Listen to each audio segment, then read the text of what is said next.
서동신경 신앙고백하면서 우리 새벽기도회 시작하겠습니다. 나는 전능하신 아버지 하나님, 천지의 창조주를 믿습니다. 나는 그의 유일하신 아들, 우리 주 예수 그리스도를 믿습니다. 그는 성령으로 잉태되어 동정녀 마리아에게서 나시고 본디오 빌라도에게 고난을 받아 십자가에 못 박혀 죽으시고 장사된 지 사흘 만에 죽은 자 가운데서 다시 살아나셨으며 하늘에 오르시어 전능하신 아버지 하나님 우편에 앉아 계시다가 거기로부터 살아있는 자와 죽은 자를 심판하러 오십니다. 나는 성령을 믿으며 거룩한 공교회와 성도의 교제와 죄를 용서받는 것과 몸의 부활과 영생을 믿습니다. 아멘. 우리 찬송가 494장입니다. 494장 찬송하시겠습니다. 만세반석 열리니. 만세반석 열리니 내가 들어갑니다. 창에 허리 상하여 물과 피를 흘린 것 내게 효험되어서 정결하게 하소서.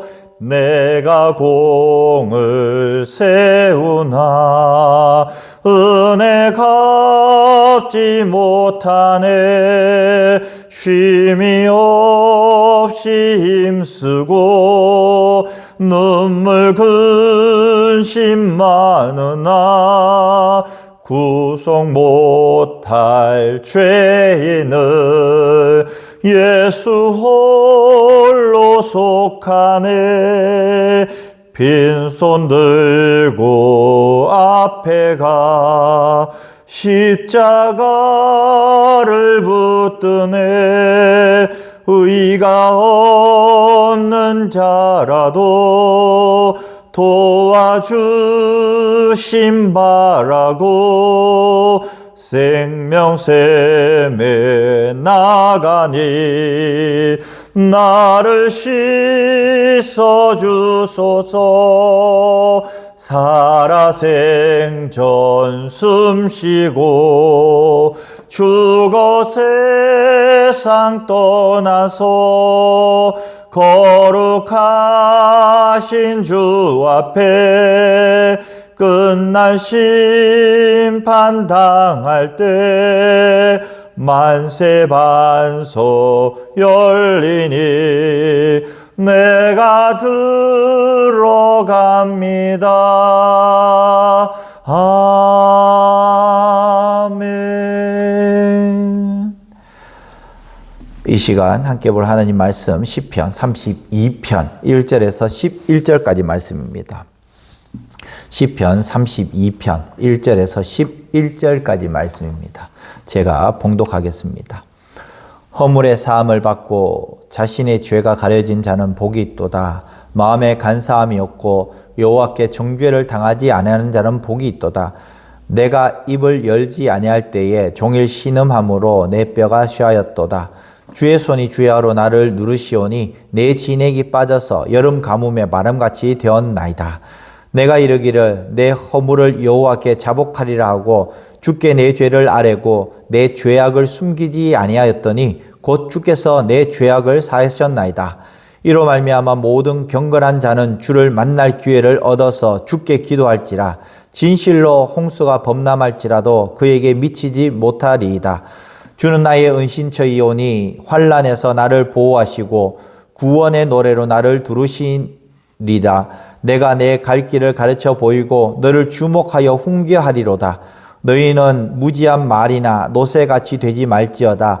그것들은 제갈과 굴레로 단속하지 아니하면 너희에게 가까이 가지 아니하리로다. 악인에게는 많은 슬픔이 있으나 여호와를 신뢰하는 자에게는 인자하심이 두루리로다. 너희 의인들아 여호와를 기뻐하며 즐거워할지어다. 마음이 정직한 너희들아 다 즐거이 외칠지어다. 아멘. 집안에서 이상한 냄새가 나는데도 우리는 종종 방향제를 뿌릴 때가 있습니다. 그 원인은 싱크대 아래 아주 작은 누수였고 이 누수가 벽지를 타고 내려와서 시간이 지나면서 거기에 곰팡이가 꼈던 거예요. 이 곰팡이가 냄새를 계속해서 내게 했던 것입니다. 우리의 영혼도 마찬가지입니다. 원인을 드러내고 고치면 이 냄새가 사라지는데 이 원인을 내고 고치지 않으면 그 냄새는 계속해서 나게 되어 있다는 겁니다. 아무리 향수를 뿌리고 아무리 방향제를 갖다 놓는다고 해도 이 냄새는 계속해서 나게 되어 있다는 것이죠. 우리의 영혼도 죄악과 상처를 괜찮다라는 것으로 덮어버릴 때가 있다라는 것입니다. 겉은 멀쩡해 보여도 속은 여름 가물과 같이 가문처럼 말라간다라고 오늘 말씀을 하고 있습니다. 시편 32편은 우리에게 말씀하죠. 복은 문제 없는 상태가 아니라 용서받은 상태라고 1절, 2절 말씀에 우리에게 숨김없이 말씀해 주고 있습니다. 자, 우리 본문으로 들어와서 복 있는 사람의 새로운 정의를 오늘 말씀해 주고 있습니다. 인생은, 이 다윗은 이 인생의 복을 다시 정의를 하는데요. 1절 말씀에 허물의 사함을 받고 죄가 가려짐을 받은 자는 복이 있도다. 복 있는 사람이 어떤 사람이냐? 죄가 없는 사람이 아니라 죄를 자복하고 하나님께서 그 죄를 덮어주신 자가 바로 복이 있다라고 우리에게 말씀을 하고 있습니다. 먼저 하나님과의 관계가 풀린 사람이라는 것이죠. 하나님과의 관계는 꼬일 대로 꼬여 있는데 우리가 엉뚱한 데서 그것을 풀려고 노력하는 사람들이 많이 있습니다. 절대로 풀리지가 않는다라는 거예요. 하나님과의 죄의 문제가 풀리고 하나님과의 많은 문제들이 풀렸을 때에 그것이 다윗은 복이라고 오늘 말씀하고 있습니다. 내 마음 한가운데서 하나님께서 용서받았다. 하나님께 용서받았다라는 이 확신이 자리 잡으면 그 사람은 이미 복받은 사람이라고 다윗은 우리에게 이야기를 합니다. 오늘 이 아침에 우리의 형편이 중요한 것이 아니라 먼저 하나님과의 관계 가운데서 하나님께서 나에게 모든 죄를 사하여 주셨는가? 그때에 주님 오늘 제 복은 사함 받는 자의 복입니다 라고 우리는 고백해야 한다라는 것이죠. 고백을 미루면 어떤 일이 생기는가? 죄의 회개를 미루면 어떤 일이 생기는가? 3절 말씀에 보면은 종일 신음하고 내 뼈가 쉬하리라. 우리가 하나님과의 죄의 문제를 해결하지 않으면 이것이 우리 영혼을 어떻게 한다고요? 쉬하게 한다라고 말씀하고 있습니다. 죄책을 품고 침묵으로 버티면 마음이 먼저 무너지고 몸도 따라 지치게 되어 있다는 것입니다. 자꾸 짜증이 나고 사소한 말에 과하게 반응을 하고 또 사람을 피하고 싶어집니다. 밤에 깊은 잠을 자기가 어렵고 낮에는 집중도 안 됩니다. 이런 사람을 다윗은 여름 가뭄의 마름 같다라고 그렇게 표현을 합니다. 겉모습은 멀쩡해 보이지만 그러나 속에서 내 죄악이 나를 누르고 있을 때에 그 진액이 마른다라고 오늘 우리에게 말씀해주고 있다라는 것이죠. 우리의 죄책을 붙들고 살아가는 시간이 얼마나 무겁고 어려운 시간이겠습니까? 우리는 회개하고 하나님께로 돌아가는 것이 우리의 많은 무거운 짐을 내려놓는 것인데 오히려 우리는 더 많은 짐을 지고 살아가고 있는 우리의 모습이라는 것이죠. 우리는 어떻게 해야 되겠습니까? 이 모든 것을 내려놓고 하나님께 기도해야 돼요. 회개해야 돼요. 근데 왜 우리가 이런 죄악들을 계속해서 미루게 될까요? 하나님 앞에 회개하면 되는데 왜 미루게 될까? 우리는 창피해서, 아직 준비가 안 됐어. 내가 스스로 만회하고 싶어서 우리는 계속해서 미룹니다. 그러나 그 미룸이 곧 우리의 마름이 된다는 것을 우리는 알아야 됩니다. 문제가 생기고 또 내가 죄악이 떠오를 때에 그 자리에서 하나님께 기도할 수 있기를 바랍니다. 5절 말씀해 보면 숨김을 멈추고 고백하라고 우리에게 말씀을 하고 있습니다. 내 죄를 주께 아뢰고 내 죄악을 숨기지 아니하였더니 주께서 내 죄악을 사하셨다. 이것저것 묻지 않습니다. 하나님 내가 잘못했습니다. 용서해 주십시오라고 하면 주님께서 내 죄악을 그냥 사해 주신다라고 말씀하고 있습니다. 제가 실수했어요. 제가 죄를 지었습니다. 하나님께서는 지체하지 아니하시고 즉시 사해 주신다라는 것입니다. 밤새도록 자책하고 애썼던 그 마음들, 이제는 내가 그것을 지고 가는 것이 아니라 하나님의 십자가 아래에 내놓고 기도하시길 바랍니다. 사실을 말하고 그 의미를 인정하고 하나님께서 주시는 그 은혜를 붙드시기 바랍니다. 그럴 때에 하나님은 곧 즉시 그 문제를 해결해 주시고 그 죄를 용서해 주신다라는 것이죠. 용서해 주실 뿐만 아니라 6절, 7절 말씀에 보면 다윗은 우리에게 이렇게 말씀하시는데요. 즉시 우리는 안전하고 은신처에 평안을 주시겠다 말씀합니다. 7절 말씀입니다. 주는 나의 은신처시오니 환난에서 나를 보호하시고 구원의 노래로 나를 둘러사시리이다. 숨을 곳을 하나님께서 우리에게 보내주셨다는 것입니다. 밖에 큰 물이 범람해도 그 은신처까지 미치지 못한다는 것입니다.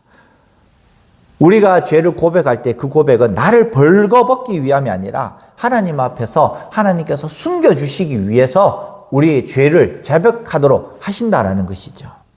우리의 삶의 큰 물은 끊어지지 않습니다. 매일매일 문제가 밀물처럼 밀려옵니다.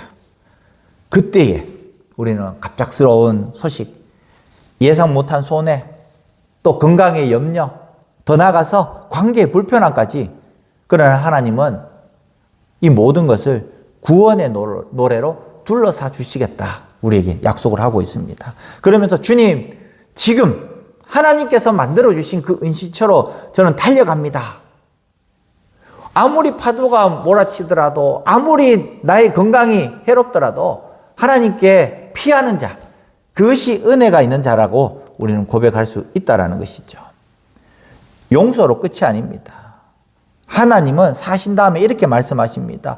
주는 나의 은신처이니 환난에서 나를 보호하시고 구원의 노래로 나를 두르시리이다. 내가 내 갈 길을 가르쳐 보이고 너를 주목하여 훈계하리라. 아멘. 하나님께서 우리를 훈계해 주시겠다고, 주목해 주시겠다고 그렇게 말씀합니다. 언제 걸어가야 될지, 어디를 조심해야 될지, 언제 멈춰야 될지 하나님께서 가르쳐 주신다라는 것입니다. 그러면서 너희들은 말이나 노새와 같이 그렇게 하지 마라. 말이나 노새는 고집이 세워서 본인이 가기 싫으면 가지 않습니다. 끝까지 버팁니다. 억지로 끌려가야만 움직이는 마음이 아니라 작은 신호에도 민감하게 움직여라는 것이에요.